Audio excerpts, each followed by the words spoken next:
This is K to 2 Week, sponsored by the Really Good Stuff Digital Learning Collection. Stay tuned to hear how you can get a free trial of over 150 curated apps that are standards aligned for your K to 2 classroom for your student iPads or Google Play devices. Gaming in early elementary in Australia, as we continue on K to 2 Week on the 10-Minute Teacher. Episode 373. The 10-Minute Teacher Podcast with Vicki Davis.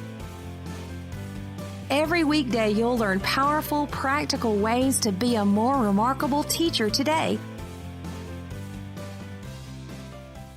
So today we're talking with Helen Cardias-Minos from Sydney, Australia. She teaches grade 3 and 4 in Australia, which is age 7 and 9 in terms of the ages. And we're talking about gaming in the early elementary classroom. So Helen, what kinds of things are you doing with gaming in your classroom? Hi, Vicki. So at the moment, we're exploring a lot of digital games and using digital games to underpin our learning. So we've implemented digital games in our literacy rotations. We do a lot of word games. So we're using a lot of Nintendo DCs where the kids are going on and practicing some spelling skills and some word skills using some brilliant word building games on the DCs. We've also really embraced Minecraft in my classroom this year, and my kids have absolutely loved it. So we've used Minecraft to retell narrative or create worlds from narrative. So we've been reading Alice in Wonderland as a chapter book as a class, and we've been exploring the world of Wonderland. So one of the activities that our kids participated in was creating Wonderland in the world in Minecraft,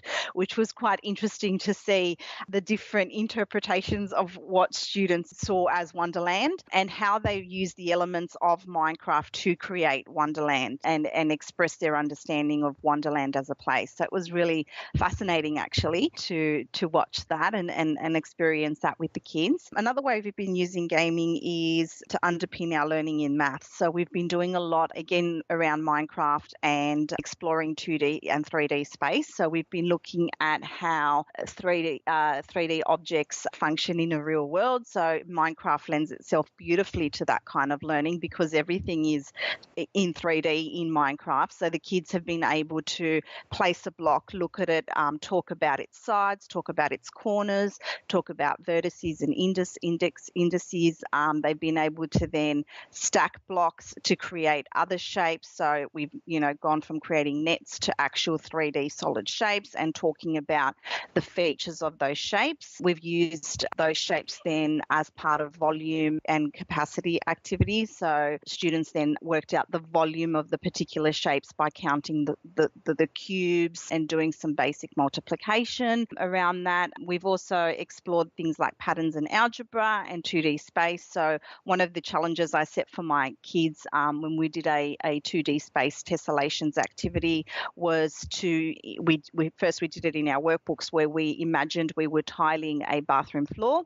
What sort of patterns, what sort of 2D shapes would we use to create our tiles, our floor, and then they went into Minecraft and created that. And it was interesting to see the combinations that they came up with and the things that they'd actually designed on paper when they tried to put it together in real life, some of the challenges that they came across and how they overcame those challenges. So we do a lot of game-based learning, and I quite enjoy it, and the kids quite enjoy it too because it gives them the opportunity to actually experience things hands-on and have a go. Like I said, put something in a real context and sort of go, oh, well, it doesn't really work that way. Or, oh, isn't that interesting when I place it like this, it looks like this, or from this angle, it looks like this. One of the biggest activities we've been working on at the moment is around creating a biome. So we've been studying a animal habitats unit as part of our geography this semester, and that involves looking at the different animals of Australia and its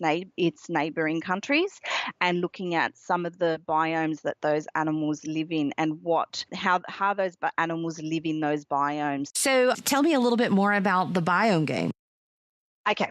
So we've been studying a unit on animal habitat. So we've been looking at how animals use biomes in the real world to survive, to live, to create their shelters, to find food, to hunt, all of that sort of stuff. So what we've been doing in Minecraft is the kids have researched a biome, learnt everything all about that particular biome or the animals that live in that biome, and then they've gone off and their challenge has been to recreate that biome in Minecraft, which they've loved because they've been able to apply the knowledge that they've learned and the research and the skills that they've gained in a context where they can actually physically create a space and use the elements of the game to create the space. And then one of the features that Minecraft has is you can actually spawn animals, real animals. So they've been able to put in for example, a couple of my students created a polar environment because they'd been looking at polar environments and the tundra. So they built that environment in Minecraft and then they put in the polar bear. And then there was a whole lot of discussion around, oh, wow, look at, how the polar bear would use the ice part or how the polar bear would, burrow in the snow. And just really giving them that, I guess, that real 3D kind of perspective on what it would be like for an animal in that actual biome because they themselves were in there at the same time, if that makes sense. So it's that epistemic experience that gaming provides. Yeah. So Helen, you are all in on games. You're just using games to teach everything. Why? Yes. Yeah, I'm personally a gamer. I've grown up a gamer. I'm a big believer in play-based learning. I'm a big believer in inquiry-based learning. I think as well, one of the things that I've noticed with my kids is engagement. The level of engagement in content and the level of understanding of content has increased since using the games. And I like seeing those aha moments with my students. And I found that the more experiences that I've provided for them that are inquiry-based and game-based, where they're actually doing and problem-solving and thinking and applying knowledge, has been more beneficial for their learning than the more traditional I stand in the front of the class and I teach at them or talk at them or give them, views of work, So they feel like they're playing. Don't they? Exactly. Yeah, exactly. They feel like they're playing and they're engaging and they're participating in something. And one of the other things that I found really interesting is in the past when I've tried to do some collaborative tasks with my class, there's always been, the issues that you get in a younger classroom with kids that struggle to work together or, they can't share or there's turn-taking issues and things like that. With gaming, we've had zero issues like that. The kids have just naturally stepped up. And I think because it's their language, they have grown up in a digital world. They have grown up with digital media. I mean, they're teaching me things. I thought I was pretty good with my gaming knowledge and my Minecraft knowledge, and the kids are coming up to me and teaching me, and they're like, no, miss, this is how you do this, or this is how you code the game to change the weather to this, or this is how you clone yourself to do this. And it's like, wow, I had no idea.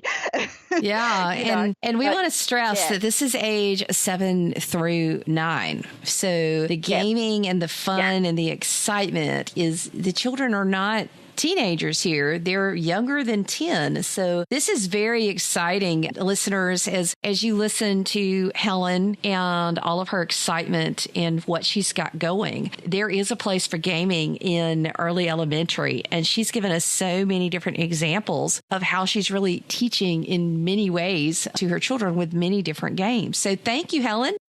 The Really Good Stuff Digital Learning Collection is here. This app is a digital supplemental curriculum solution for K through second grade. Aligned with standards, it includes more than 150 curated apps inside their one simple app to install. I took a recent tour and was blown away when I saw that you can customize a playlist of games for each student based on standards and their personal needs. We can finally get the feedback that we need on apps for young children and meet content standards. Honestly, they just think they're playing a game and having fun, and that's what learning is about. So you'll want to sign up for your free 30-day trial at coolcatteacher.com/really good stuff. And remember, it is only one app. All of the other apps are inside this one simple digital learning collection from Really Good Stuff. Now that's good stuff for every K through second grade iPad or Google Play enabled tablet. Enjoy. Thank you for listening to the 10-Minute Teacher Podcast. You can download the show notes and see the archive at coolcatteacher.com/podcast. Never stop learning.